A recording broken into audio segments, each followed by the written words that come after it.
अस्सलाम वालेकुम viewers, this is Anmol Nasir Qureshi. Welcome to English with Anmol. उम्मीद करती हूँ आप तमाम लोग खैरियत से होंगे। Today we gonna start a lesson number 5 of phonetics. आज के लेसन में हम लोग डिस्कस करने जा रहे हैं स्पीच ऑर्गन्स। अब स्पीच ऑर्गन्स किसे कहते हैं? स्पीच तो हमें पता है, बातचीत, ठीक है। हम जो बात कर रहे होते हैं उसको स्पीच कहा जाता है। और ऑर्गन्स क्या हैं? ऑर्गन्स हमारी वो बॉडी पार्ट्स हैं जो कि हेल्प करते हैं स्पीच करने में, ठीक है, साउंड्स को प्रोड्यूस करने में। So let's start with introduction. Okay, तो हमारे पास जो स्पीच ऑर्गन्स हैं, हम लोग स्पीच ऑर्गन्स को आर्टिकुलेटर्स भी कहते हैं। आर्टिकुलेटर्स या फिर स्पीच ऑर्गन्स हमारी बॉडी के वो हिस्से हैं जो कि स्पीच साउंड्स में हेल्प करते हैं, उनकी प्रोडक्शन में हेल्प करते हैं। ये जो आर्टिकुलेटर्स हैं, हर एक आर्टिकुलेटर अपना एक स्पेसिफिक फंक्शन रखता है, ठीक है, एक स्पेसिफिक मूवमेंट होती है। और ये जो डिफरेंट मूवमेंट्स होती हैं वो डिफरेंट स्पीच साउंड्स को प्रोड्यूस करवाने में हेल्प करती हैं। Now here we have the list of speech organs. Number 1 we have lips, that is also called labia. Then we have teeth, that is also known as dentition. Then we have alveolar ridge, hard palate, soft palate, that is also known as velum. Then we have uvula, tongue, and at the end epiglottis. ये सारे speech organs हैं जो कि हमें help करते हैं different sounds produce करने में। Now let's discuss them one by one.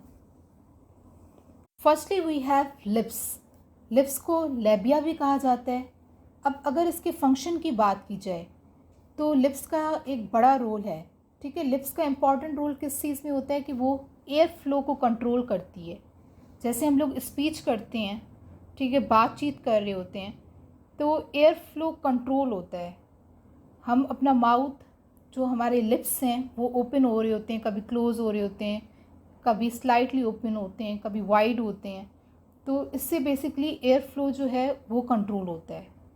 अब अगर वर्किंग की बात की जाए कि लिप्स किस तरह से काम करते हैं, तो अगर हम लोग अपने लिप्स को बंद करते हैं, क्लोज़ करते हैं, तो कुछ साउंड्स हैं जो कि हम प्रोड्यूस कर सकते हैं, लाइक प, ब, फाइन। और अगर हम लोग अपने लिप्स को ओपन रखते हैं या फिर थोड़ा सा वाइड स्प्रेड रखते हैं तो हम लोग कुछ और तरह के साउंड्स प्रोड्यूस कर सकते हैं। For suppose a, fine. Then we have teeth. अगर देखा जाए तो टीथ एक एक्टिव आर्टिकुलेटर नहीं है, लेकिन इसकी पोजीशन से काफ़ी फ़र्क पड़ता है। जब हम लोग कोई साउंड प्रोड्यूस करने लगते हैं तो टीथ की पोजीशन भी मैटर करती है, ठीक है। अब इसकी अगर वर्किंग की बात करें तो जिस तरह हमारे पास कुछ डेंटल साउंड्स हैं, ठीक है, थीटा, फाइन।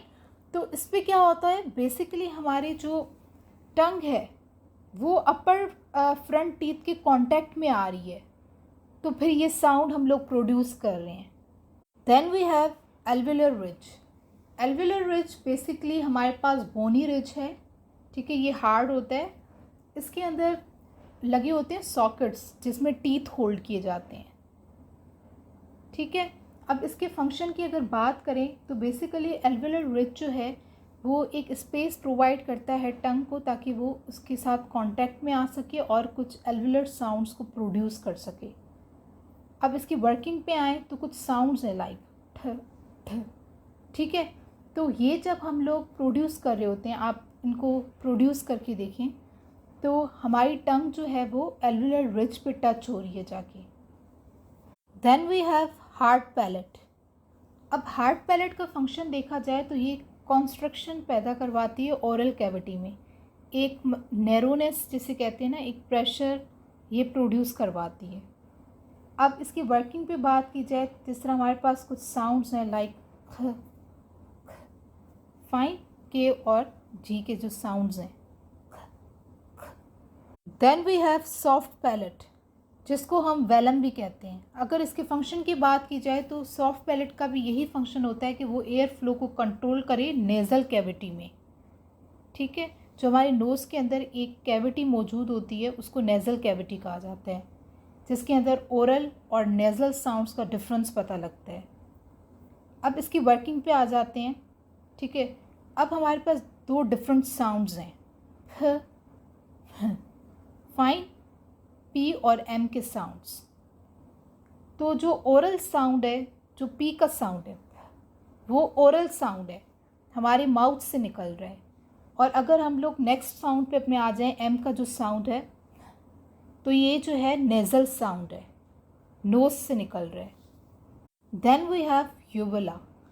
अब यूवुला आपको यहाँ पे दिख रहा होगा कि एक छोटा सा बिल्कुल पार्ट है जो कि ड्रॉप की तरह आपको एंड ऑफ द माउथ बिल्कुल लास्ट में देखें आप, यहाँ पे ड्रॉप शेप में है, ये जो है यूवुला है। यूवुला भी कुछ आर्टिकुलेशन में हेल्प करता है, लेकिन कुछ लैंग्वेजेस में।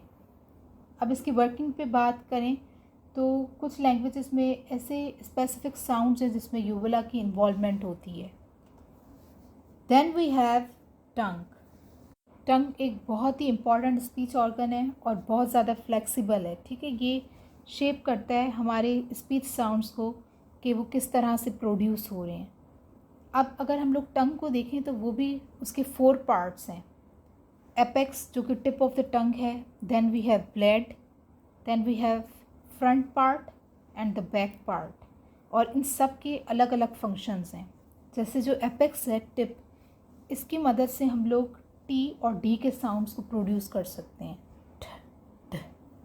देन वी हैव ब्लेड, इससे हम लोग एस और जेड के साउंड्स प्रोड्यूस कर सकते हैं। फिर फ्रंट पार्ट जो है उससे हम लोग आई और ई इनके साउंड्स को प्रोनाउंस कर सकते हैं। Then we have back part, जिसकी मदद से हम लोग कुछ साउंड्स और प्रोड्यूस करते हैं, जैसे हमारे पास है के और G sound, fine. Then we have epiglottis.